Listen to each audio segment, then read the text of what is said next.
Program Development at the Humphrey Group, and I'm here with my colleague Justina Perret-Vibranowska, and we'll be hosting you today for the next hour on the topic of virtual leadership communication. This is such a hot topic, so I want to take some time to situate this in context for you in the bigger picture of how we view leadership communication at the Humphrey Group. And it's a really important context setting, we believe, because it colors the kinds of skills that we teach on this topic and the way we coach our clients to view this hot topic of virtual leadership communication. So we've been spending a lot of time at the Humphrey Group over the past few years, especially, to chart the changes in the expectations that leaders are facing in the 2020s, to chart the core competencies that all leaders are expected to have, and flowing out from that, to chart the skills that we believe all leaders need to build, especially when it comes to communication. And there has been so much research in the past 5 years or so published on this topic. One of the most interesting sources that I've come across recently in my work on leadership program development is from the MIT Sloan Management Review. And it's a great article called The New Leadership Playbook for the Digital Age. And yes, spoiler alert, they do focus on digital skills. But interestingly, they also focus a great deal on the new mindsets that they believe leaders need to develop in order to meet these leadership expectations and develop these competencies and therefore the specific skills they need to be successful as leaders in the future of work and also today. And the skills that they identify as emerging or important future work skills include things like empathy, skills like humility, growth mindset, continual learning, and the ability to learn on the job, tied to, of course, humility and a growth mindset. Agility, right? If you follow leadership development literature, these are not new words to you.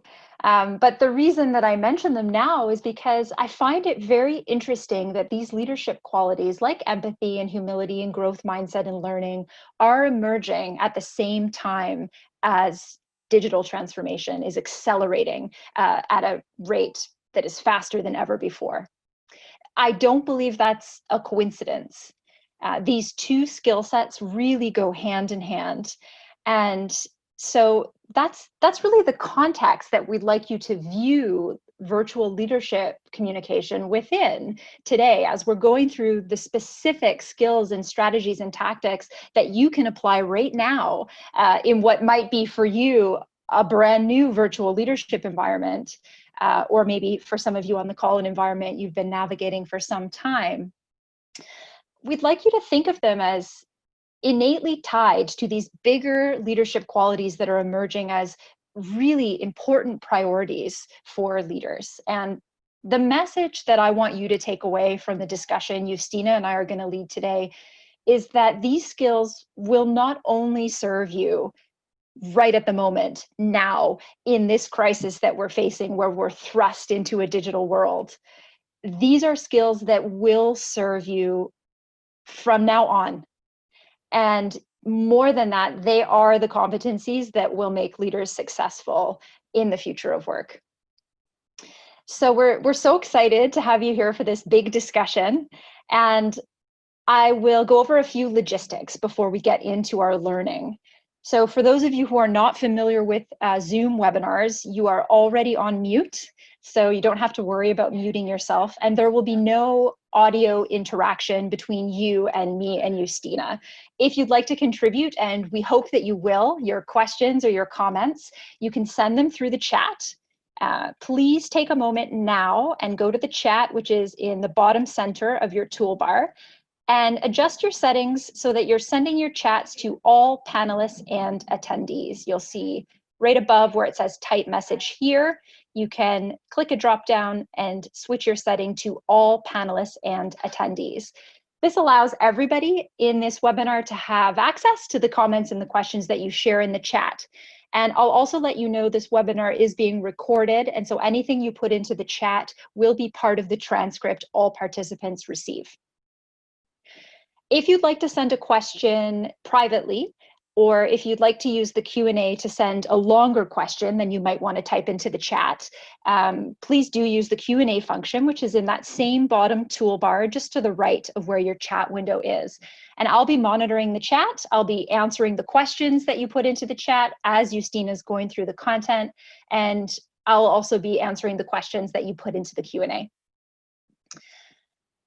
So we hope to hear from all of you throughout this webinar. The interactivity is what brings the richness and the reality of the challenges that you're all facing as leaders. So please do use the chat, do use the Q&A, and we'll answer as many of your questions here live as we have time for. Okay. So Justina, what are we going to cover today?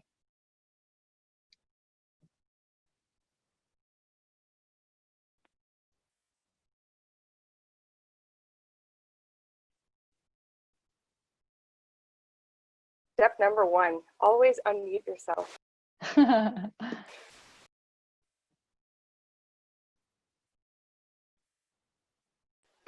Okay, so I'm going to cover today the 4 strategies that we've developed here for more effective virtual leadership communications. And I'm going to start with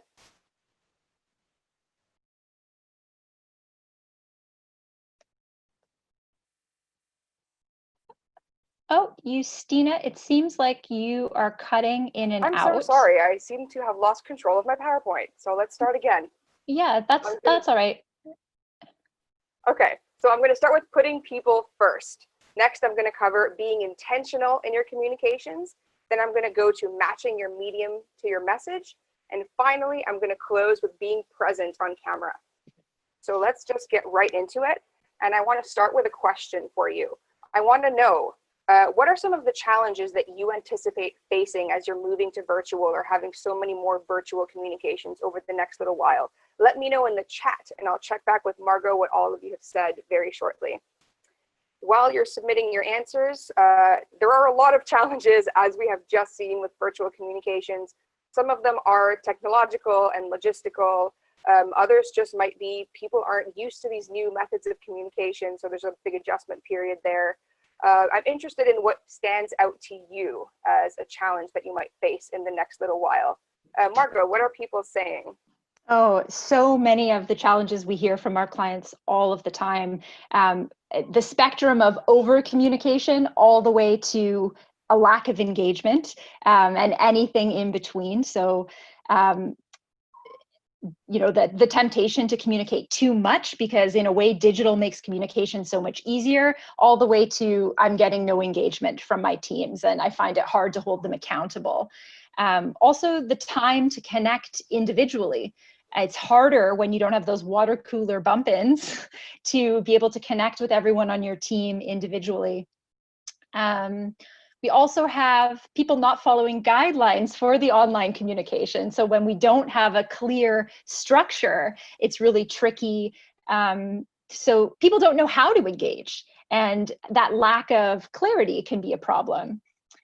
An interesting comment in the Q&A about the intensity of being virtual. So it can be very tiring listening when you don't have the benefit of body language. We're not always on video. Sometimes we have to turn off our video because of weak connectivity or internet issues. And if you're only focusing on voice, that is exhausting for the brain. It's a really great contribution and a great point, actually. Yeah, absolutely. And then, of course, tech problems. We've had many comments about just all of the wrenches that tech can throw into our plans when it comes to communication.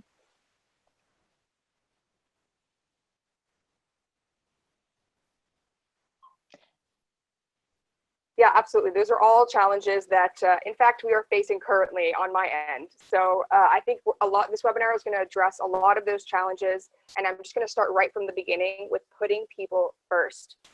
So as leaders, we all serve many different groups of people, many different kinds of people. We serve our teams, we serve our direct reports, maybe we serve our clients, our higher ups, or maybe our organizational partners. Each of these groups is going to be worried about different specific things during the pandemic. They're all going to have their own priorities and their own concerns.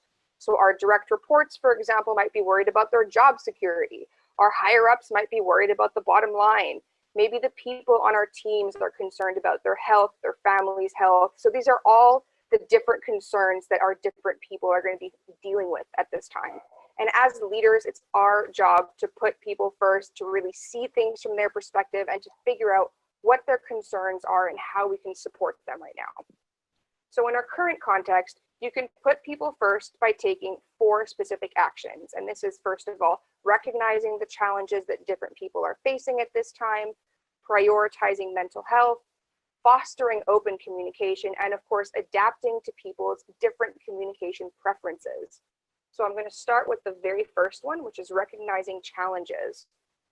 It's especially important for virtual communications because when you're in a room with other people, you can tell what the mood in the room is. You can tell if people are stressed. You can tell if people are upset.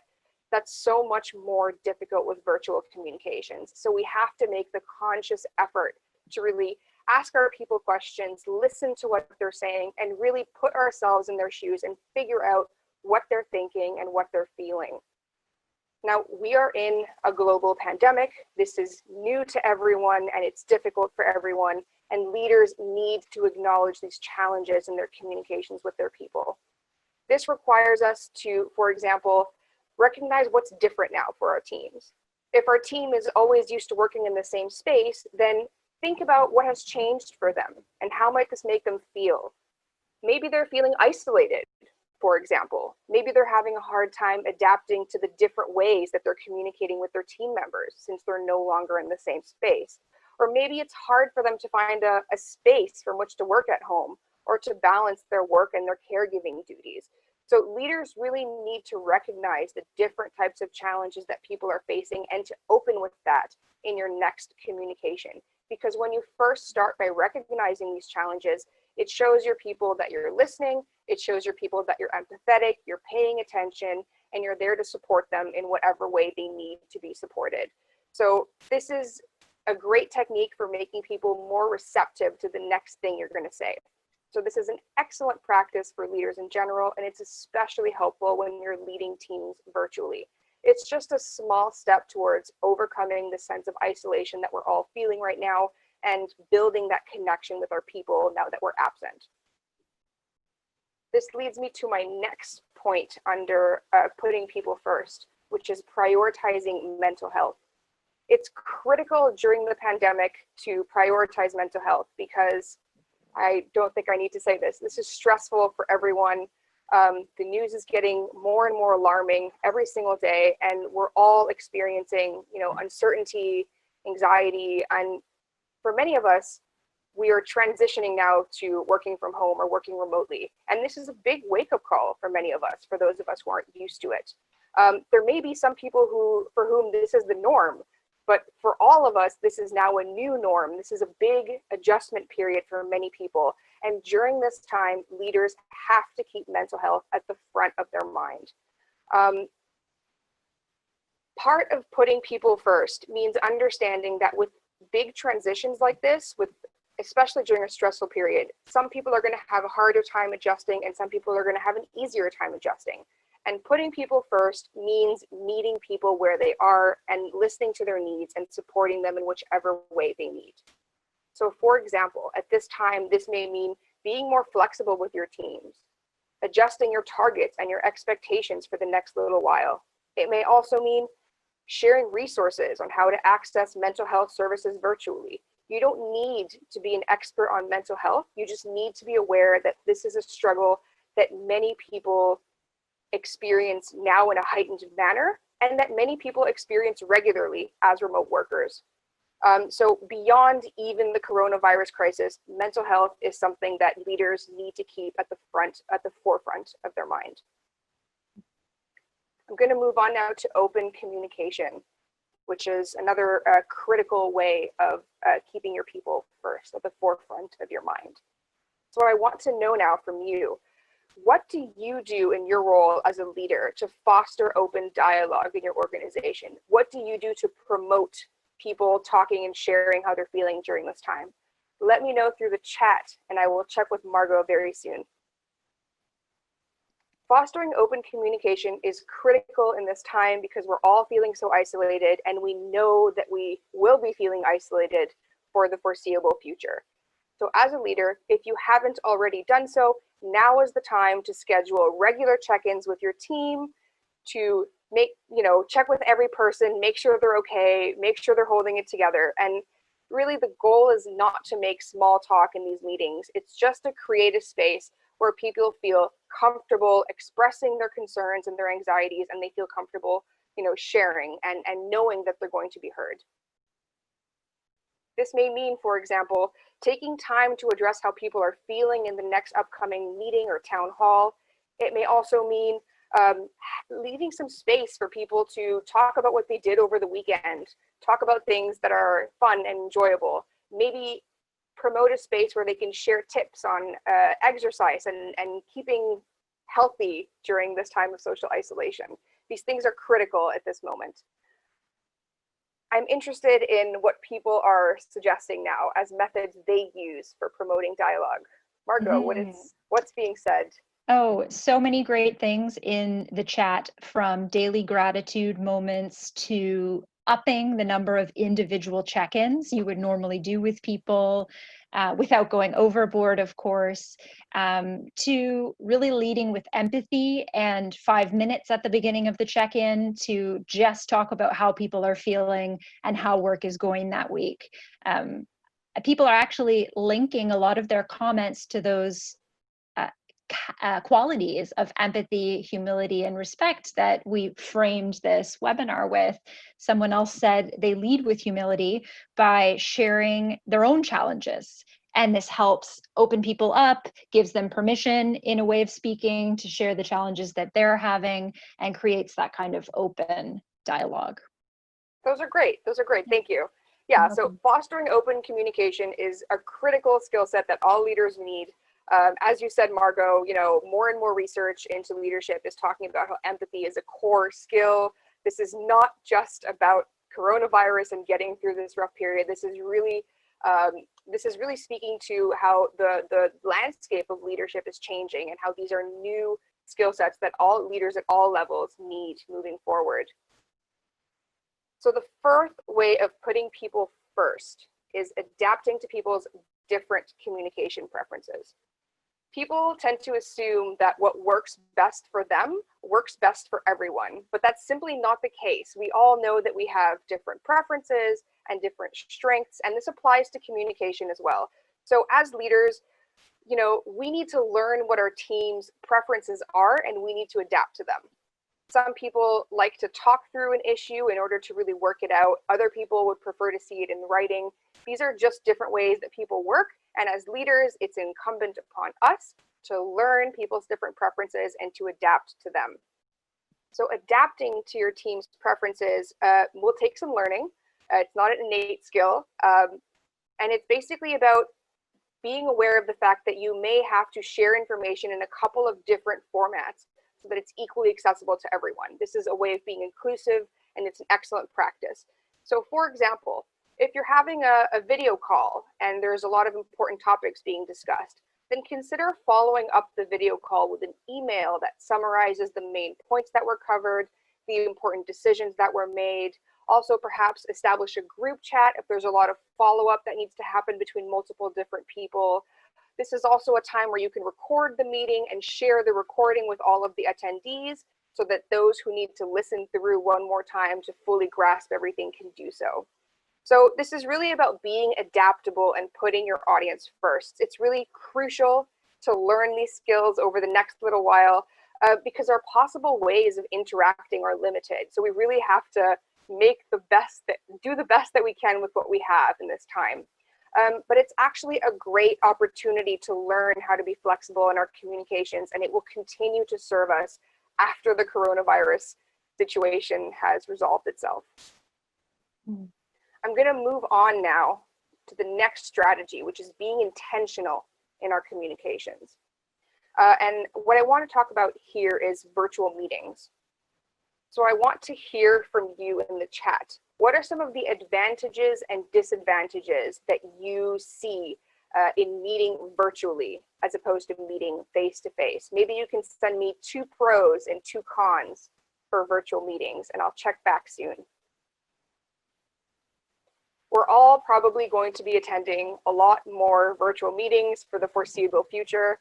If that wasn't already a regular part of your job, then it probably is now. And this is great because video calls are actually a wonderful team building opportunity, but there are some aspects of it that, as I realize, as our previous experience has demonstrated, pose challenges. So Margot, what are people saying in the chat? Yeah, the pros are that meetings are quick, efficient, consistent. It's a great way to stay connected. They also tend to be shorter, is a point a couple people have made. Actually, cons, you can't see body language necessarily. It's harder to connect one-on-one with people. It can really fill up your calendar. That's certainly something I've been experiencing. Suddenly, I have, triple the amount of meetings than I had before. And then there are ranging abilities and comfort with technology, and that can be a con or it can be a pro depending on where you are on that scale. And then lastly, people are sometimes less willing to participate over the phone, and sometimes no matter how many times you encourage people to turn on their video, they won't or can't, right? Especially in the situation we're in now.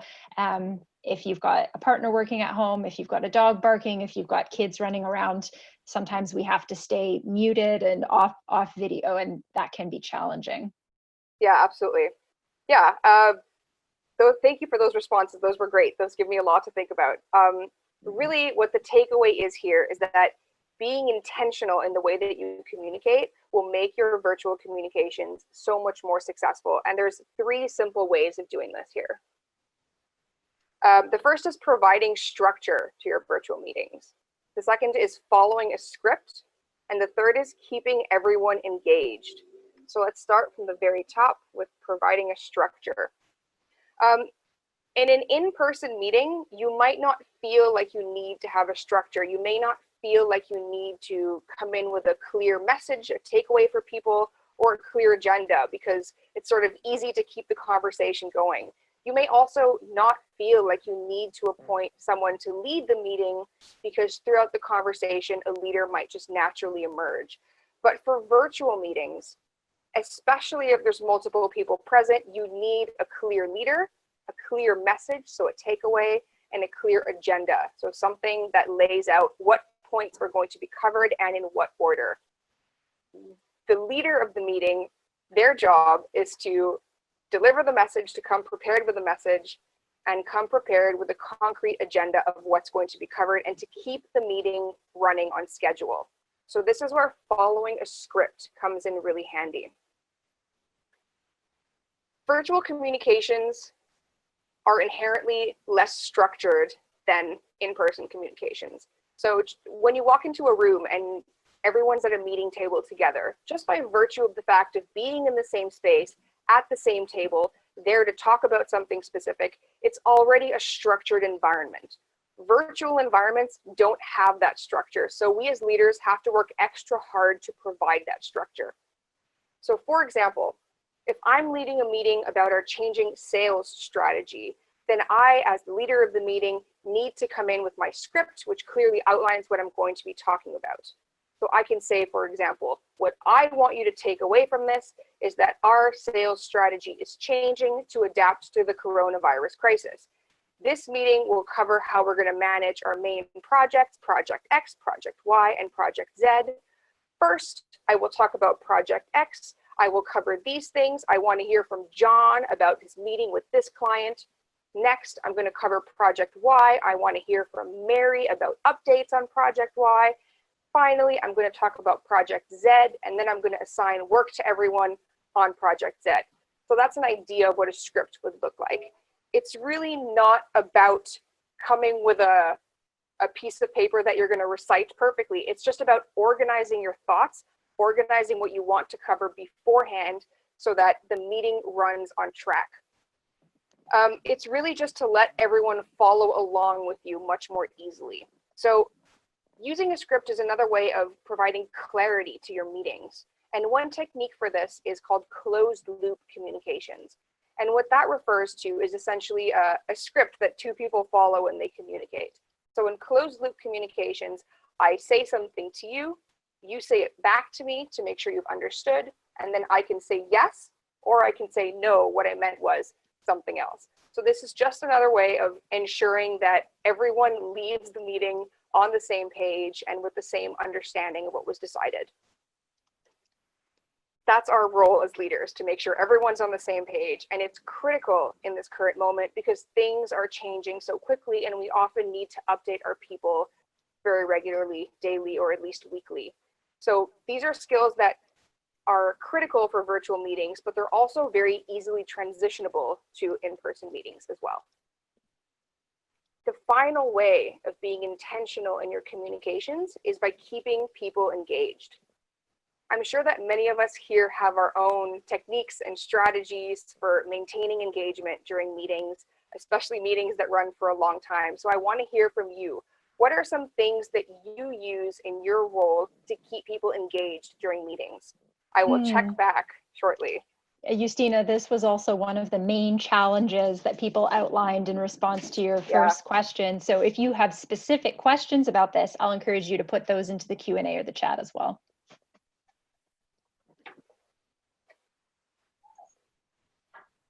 Yeah, we will cover this. We will get back to it. There are three sort of very easy ways of keeping people engaged or boosting engagement during virtual meetings. The first is to turn on your video. The second is to say people's names. And the third is simply to ask questions. So I'll cover these three, and I'm going to start with turning on your video. Turning on your camera. A lot of people attend virtual meetings but are afraid of turning on their camera, which we've covered already. This is pretty common. People just don't want to be seen on camera. My message to you is don't be afraid of the camera, especially as the leader. It is your role to, show up well and to lead by example. So video allows you to show up, to encourage people to open up and to put themselves out there in that way. There is a certain element of vulnerability that comes with video. And as leaders, it's our job to take that first step and to make ourselves vulnerable first. And when I say vulnerable, I mean, when we're on camera, you can really see what's going on in a person's face. You can see their emotions. Sometimes you see their partner or their pets in the background. You might hear household noises. So this is just a way of giving people a glimpse into your life outside of work. And it is a little bit vulnerable. So as leaders, we must take that challenge and take the first step and put ourselves out there in that way. I'm curious if anyone suggested the camera as a technique for engagement, Margot. I don't see it in any of the responses that we have so far, but we have some great ideas here from really taking advantage of everything that your platform offers, like breakout rooms, if it's available, polling functions, if that's available, sharing visuals that people can look at, using the whiteboard function so that people can contribute in different ways. And then also, aside from technology, letting people know that they will be expected to engage. And this is the really strong point, because there is something inherently passive about video communication. I don't know if it's that it reminds us of television, which is kind of a passive experience, or what it is, but it's true that most people will mute themselves, turn off their video, and expect not to speak unless spoken to. And so letting people know how you expect them to engage, and indeed that you expect them to engage, is crucial. Absolutely. Yeah, I think that that's totally a problem. People logging in, turning off video, muting themselves, and just checking out is an issue. And actually, one way of overcoming that leads me to my next point, which is saying people's names. People always perk up when they hear their name. So just occasionally mentioning people's names is a good way of bringing their attention back to what's going on. So for example, an easy way of doing that is just by listing people's recent accomplishments. So you can say, for example, we saw some great successes this week with John making a big sale and Mary making some progress with client XYZ and Tim having some great ideas for project Y. Let's take a moment to celebrate these accomplishments. Did anything else happen for anyone this week? So this is just a way of bringing people out, keeping people's attention by occasionally mentioning their name. And the third way just dovetails right into this, which is asking questions. Asking questions to let people know that their contributions are wanted and are valuable. During in-person meetings, it's quite easy to tell when someone has something to say, but it's not so evident in virtual settings. So it's important to make time to ask questions and to solicit input from people. There should be regular intervals throughout the meeting when people can give feedback or offer their insights. This will ensure that they keep paying attention because they know that they will be called on to contribute. You know, this can be as easy as, John, how did your meeting go with firm XYZ? Mary, how are you planning on working with client ABC? I have some ideas, but I'm interested in what you think. These are just ways that leaders can use questions to keep people engaged during meetings, especially during long meetings, virtual meetings. I'm going to move on now to our third strategy for effective virtual leadership communications, which is matching our medium to our message. Different modes of communication have a different tone. We know this because we've talked earlier about the office bump-ins, the water cooler chats.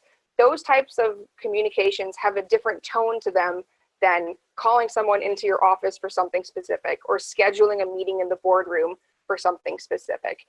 This applies as well to virtual communications. We know that email is a little bit more formal and chat is a little bit less formal. So as leaders, it's really critical to identify what type of communication we want to send and to pick the right tool for that tone of that message. We can no longer just pop into someone's office and ask them questions on the fly. So we just have to be more mindful of what type of communication this is and just strategically approach it in that way. So for example, if I'm going to send an FYI to someone, just something quick, short, not complicated, then maybe that's the moment to use chat. If I need to leave a very detailed list with someone, that's the time to use email. If I have to have a very difficult conversation, you know, maybe break some hard news to someone, that's the time for a video call. Those allow you to have the face-to-face element, to show empathy, to really take that time to spend that time with that person for the difficult conversation. So email is a good tool, but it's not the best tool for remote workers. Chat, video call, text message, these are much better tools for virtual communications for remote workers. So it's appropriate to really think about what level of back and forth is needed here. If a lot of back and forth is needed, chat will be a lot more convenient than email. If a personal touch is needed, video call is much better than email. So it's really about thinking about what type of communication this will be and then choosing the right tool for that job. If it's short and simple, send a chat. If it's long and detailed, send an email. If there's a personal element that has to be there, that's the moment to schedule a video call. This ability to match your medium to your message is a skill that leaders at all levels need. And virtual communications, as we know, are here to stay. So it's critical to embrace it now because we will be using it throughout this difficult period. And probably we're going to be relying on it a lot more in the future, even after this crisis resolves. This brings me finally to my last point for effective virtual communications, which is being present on camera. This is where I'm going to get really specific with video conferencing tips for you. So as we know, video calling isn't going anywhere, much to some people's chagrin. People are getting more comfortable with it now because we're all forced to with social distancing, but that just means that they're going to be using it a lot more moving forward. So what I'm going to do is first I'm going to start with some basics and then I'm going to get more specific. I'm going to talk about staging our space, about practicing virtual etiquette, and about translating our presence to a virtual setting. As leaders, we know that the way in which we show up matters. If we have meetings in a sort of hectic, cluttered workspace, then we know that's going to affect the conversation that we're going to have. If we show up and we're struggling with our technology and nothing is working, then we know that that's going to affect the conversations that we have. So especially in this difficult time, it's important to show up in the right way. So I'm going to bring it to staging our space. Staging our space just means being mindful of the physical space in which we're having this video call. So before you take your video call, think about these things. Think about the location in your house that you're choosing for this. What background do you have? Simple backgrounds are the best. They're less distracting for viewers. If you don't have the luxury of a plain wall that you can stand in front of, then that's when it's time to use a virtual background like the one I'm using now. Think also about the sound quality. How many people are talking in the background? Can people hear you? Can people see you? Is the lighting good enough? These are all sort of pretty basic things when we're setting up a video call. Next, when we're in the call, we need to consider our virtual etiquette. So I'm interested in everyone's input here. I want to know your video call pet peeves. If you were to give a list of don'ts that you wished everyone followed for video calls, what would you say? Let me know in the chat and I'll check back with you shortly. While you are all submitting your don'ts, let's start with some do's for virtual etiquette. So the first sort of consideration is sound. Are you muted? Can people hear you? The next is the timing. As I am dealing with right now, sometimes there's a lot of video lag. So we all have to be more patient and give people an extra few minutes when we expect them to answer us because they may be on a little bit of a time delay. So don't feel the need to fill that silence. Really just wait the extra 3 seconds and let someone answer you. Finally, not talking over each other. This is, again, difficult with the delays, but now I'm interested in hearing what everyone else's don'ts are.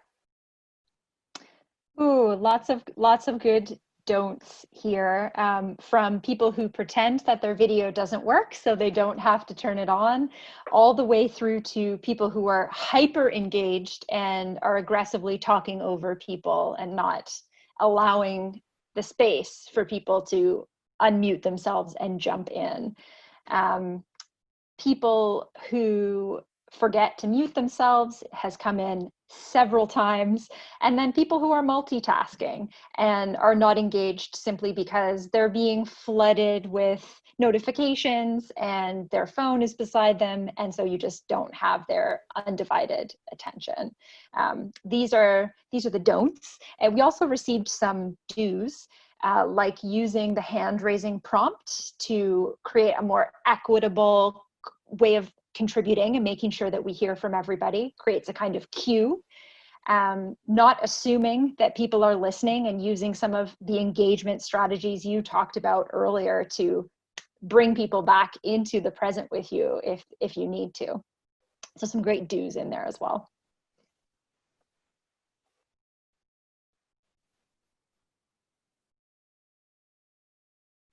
Yeah, absolutely. I think those are all great options. The hand raising prompt is great. If you're not on Zoom, there is a chat function where you can also claim your chance to speak. You know, you can just say something like, I have something to add, and that lets people know this person wants to make a contribution and they're not interrupting anyone. So it's a great way of going for various virtual tools that don't have the hand raising function. Finally, I'm going to bring it into translating our presence to a virtual setting. Presence is all about being present in the moment with your people, there with them. Obviously, when you're meeting virtually, you're no longer there. You are not present. So you have to find a way of being there in the moment with your people. And that's not by sending emails. It's by getting on video, talking to them as close to face as possible, and really projecting your authentic self through your screen, through your camera. As leaders, we need to be mindful of our presence, which is basically how we use our bodies to communicate. And what you need to keep in mind here is that having great presence in person isn't that different from having great presence virtually. So I'm going to cover some of the key elements here. I'm going to cover body language, eye contact, pace, and expression. And I'm going to start with body language. And as I do this, both Margot and me are sort of going to be demonstrating on camera what that looks like. So body language. When you're seated, ground yourself. Put your feet flat on the ground. This allows you to have more balance in your body. It sort of keeps you from shifting in your chair. Sit up straight, good posture, shoulders back, and don't sort of slouch over or hide from the camera or any of these movements that make you smaller and make you hide from the camera. Another important tip is to face the camera straight on. So as you can see, my camera is right at my eye level. It's right here. That allows me to simulate as close as possible eye contact with you, the viewer. It's really critical to not sort of look down at the camera or up at the camera. It ends up looking very awkward. So yes, great, Margot, thank you. So the face-to-face, as close to face as possible is really the way to go. The next thing is to be still, so not to fidget with objects around you.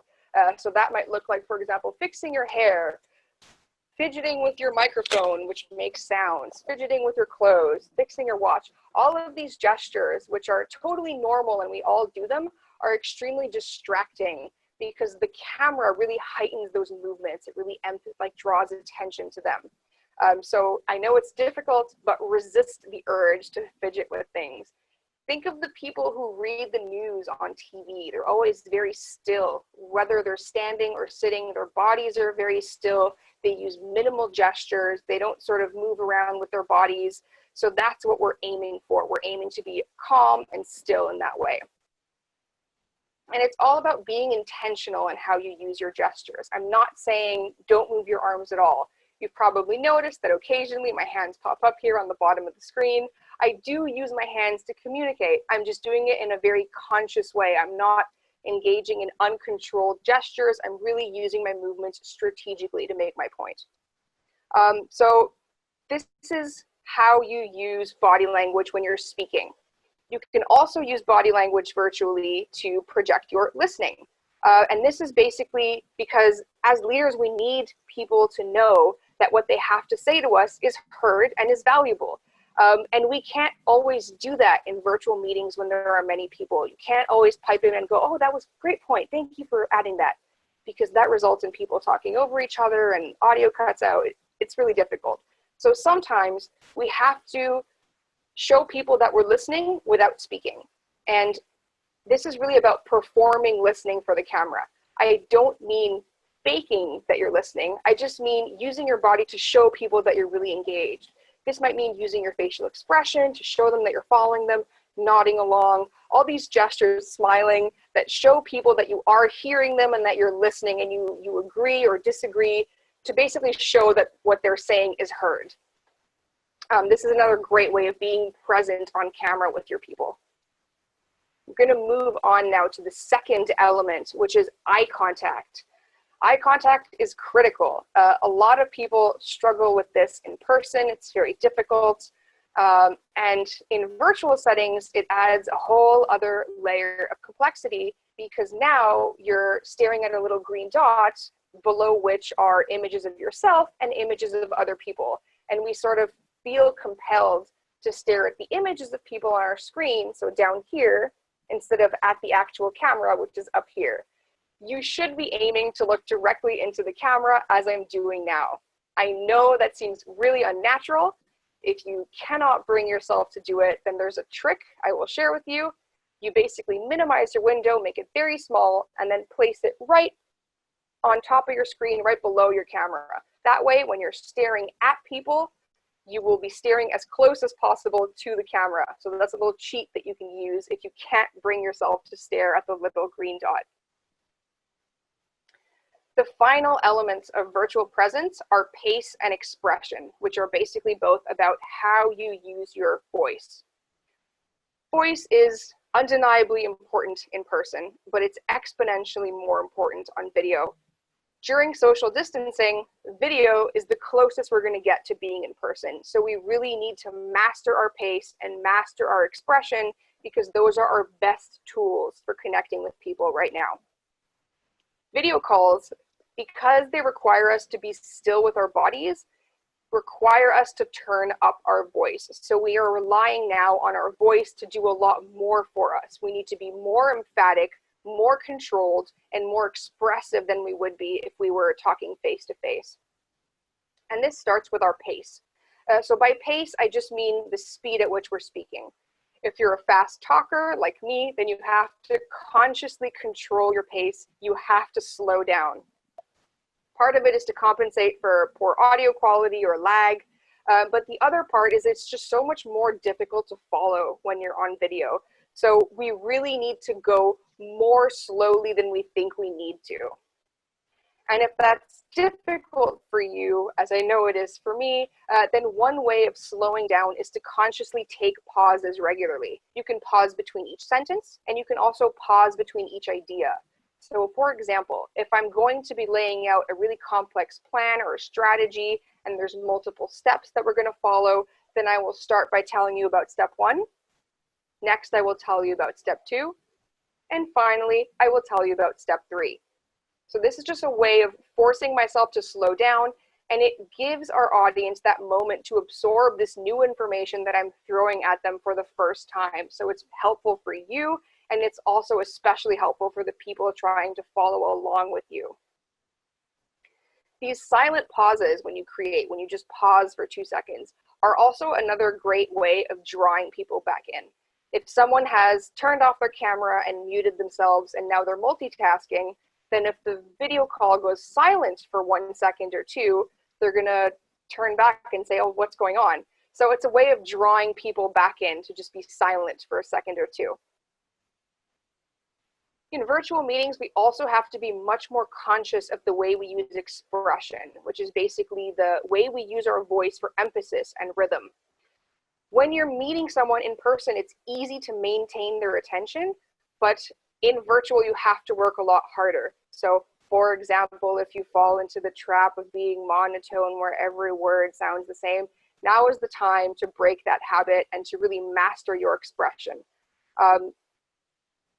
There's a lot more to say about pace and expression and voice more generally. If you're interested in learning more about voice, then we actually have a webinar coming up on voice, which will be led by Kate and Maggie, who are the Humphrey Group instructors. They're both professional actors, and they specialize in vocal coaching. So more information about that webinar is coming out shortly.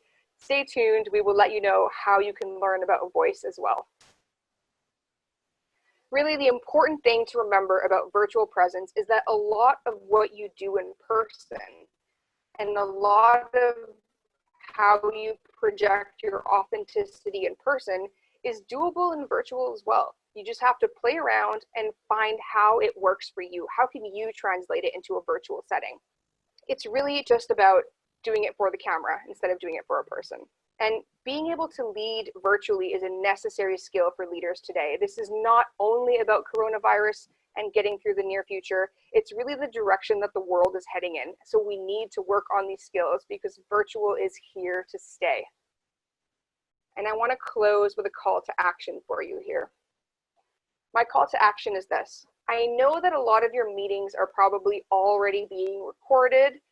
If they're not, then pick a meeting that's coming up this week and record it. Then take a moment, take a breather, and take the time to watch the recording and listen to yourself and observe yourself and take note of your presence. This will help you identify things that you're already good at, and it'll maybe give you something to think about for what you want to improve. So this is an excellent way of becoming aware of what your presence looks like and how you can improve it for a virtual setting. This brings us to the end of the webinar. Margot, I'm certain that some people have questions at this point. Yeah, I'll read out a couple of the questions that we've received through the Q&A, and I'll provide some answers to them. And Justina, let me know if your video is not lagging or your audio is not lagging too much. You can provide your input as well. So the first question we have here is, what is the right balance between looking into the camera, so I appear to be making eye contact as I'm speaking, and actually checking in with people's body language? So when we're in person, we typically make eye contact, and by making eye contact, we can see what someone is doing with their body, and we can read their facial expressions. Now, even if I have my video windows really close to the top of my screen so that they're near the camera, I can't look into the camera and read body language at the same time. So any recommendations for the balance that we should strike, or any tips on a good practice for balancing those two things? My video is not lagging currently, so I will jump in. Great. Yeah, I think that, again, it is really a balancing act. I think that one great technique is something that we talk about a lot in our courses, which is up, down, up, right? So the most important moments to connect with your audience are at the beginning of your thought and the end of your thought. So if I need to look down, let's say I have some notes here, for example, and I need to look down at them, then I would begin my thought by looking into the camera, connecting with my audience. Then I would consult my notes. And finally, I would end strong by connecting with my audience again. So this is one technique that we talk about in person, and I think it applies well to video as well. Start with your audience and end with your audience. And in the middle is the time to sort of consult and see what's going on. Does that make sense to you? Yeah, absolutely. It's a great tip. Another question we have here is interesting. So this person's asking, if video conferencing is not an option for you or for your team at this time, just because of what we're all going through with working at home, with our kids there, some of us, with our partners, with everything that's happening, if that kind of synchronous communication isn't going to work, what are some other good asynchronous engagement strategies? Any thoughts about that? Oh, that's a hard question. Mm-hmm. I think that it's important to use all the tools in our toolbox. Chat is a great way of signaling, hey, this is an informal space. Let's just have a conversation here. Other things like we have a company group chat where people occasionally just post, and it's not a space for important conversations necessarily. It's just a moment to connect and to create a space where people can talk about, fun things that happened over the weekend, family things. So it's really just about using the right tool for the right moment, and staying in touch with the various tools that you have to ensure that you have networks in place for serious conversations, networks in place for frivolous conversations, fun conversations, and spaces as well where there are multiple avenues possible for opening a dialogue and for checking in with people. Mm-hmm. Yeah, I think it's good to emphasize the point of exploring what your company already has in place, because many of our clients who we've been talking to have told us things like, I didn't even know we had access to Slack, which is a chat channel, or, I never used Microsoft Teams for team meetings until this happened and I had to, and there was an interesting news headline about that as well, where the number one Google search a couple of weeks ago was how to use Microsoft Teams. So even companies that had this wonderful enterprise software available to them were not necessarily making the most of it when when there were other, in some ways, more comfortable options available. So get in touch with your IT team, figure out what's available. If you're not comfortable using certain tools, or you don't know what their value would be, ask and find out, because there really is no limit to what we can do now with communication technology, and taking advantage of it is so important. Absolutely. An interesting question here in the chat. Do you feel the adoption of virtual meetings will lead to the death of the micromanager? So, yeah, so if you can't have someone sort of over your shoulder all of the time, knocking on your door or popping their head into your cubicle, then could that be a good thing for eliminating micromanagement? Curious to know your take on that, Justina. I think that definitely it will eliminate a certain kind of micromanagement. Let's not pretend that people can't look at everything we're doing on our technology, though. So maybe the death of one type of micromanager and the birth of a new one, possibly. Yeah, interesting. And actually, this brings us back to a question someone asked in the chat at the very beginning, and it's really worth answering live. so I'll answer it again here, even though I answered it in the chat.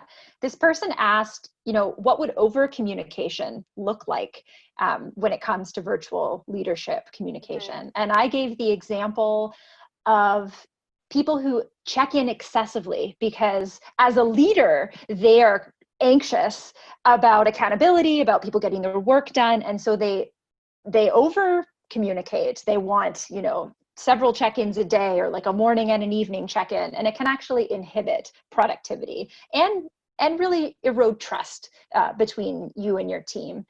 So a new kind of micromanagement can emerge if we as leaders aren't managing our own emotions properly and really trusting our teams. That's true. Yeah. So I've got a couple of really fantastic questions here. So I'd love to put them out here before we end our time. One from the chat: how can we hold people accountable to working hours when work is bottomless? Without micromanaging, nobody wants to be that person. So when you can't physically see people, how are we negotiating accountability in work hours? So is the question here about ensuring people work the amount of hours they're expected to work, or I ensuring? believe Okay. so. Yes. Yeah. Because the flip side is ensuring people don't overwork and completely drown themselves in work, right? Yes. It really comes down to trust, and this is something that your organization or your team at this point either has or doesn't. Something that needs to be worked on over a period of time. I think that if you trust your team and you know that they are serious about what they're doing and they value this work that they're performing, then the trust is in place. I don't think that the checking is necessary. If you don't trust your team, then I think that that's sort of a much larger issue that needs to be worked on. I think we have time for one more question. And actually, this one inspires a lot of controversy every time it gets asked. So here goes. Do you wear office wear, a blazer or a suit, or casual wear, weekend wear, when you are doing video calls? What's your take on this one, Justina? I will give you the edited answer since I am currently on video. I'm wearing a dress shirt today because I knew that this was an important thing. So I guess it depends on what your work culture is. If your work culture is a lot more formal and you expect that formality translate to virtual as well, that's an important thing to communicate to your teams. You can't expect that people know this inherently. This is something that has to be communicated to people explicitly. If your work culture is more casual, is more laid back, like business casual or whatever you want to call it, then maybe they feel that it's appropriate to be in casual clothing on video. I think it's really dependent on what the context is, what industry you're in possibly, and also what's the purpose of this call. I'm on this call now with 140 people, so I'm wearing a dress shirt. Perhaps if it was just me and Margot, I would be wearing a t-shirt. So it's all about context. Yeah, I think it really circles us back all the way to the beginning and your point about intention, Justina. So if you're managing a newly remote team for the first time, as the leader, you should think about what kind of remote working culture you intend to create. And dress is one of the first questions many leaders seek to answer when they're thinking about work culture. So that's something, as Justina said, that goes to culture, and it is worth thinking about it and being intentional and being explicit as you're setting those norms on your team.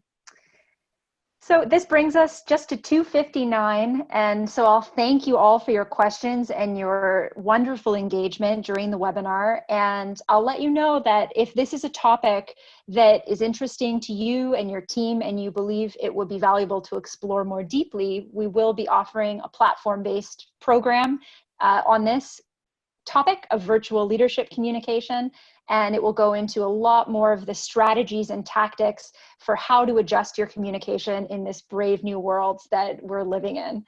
So if you'd love to know more about that program, get in touch with the Humphrey Group through our website, or feel free to get in touch with me or Justina. Thanks to everyone, and have a great day. This webinar has been recorded, and you will all receive the recording.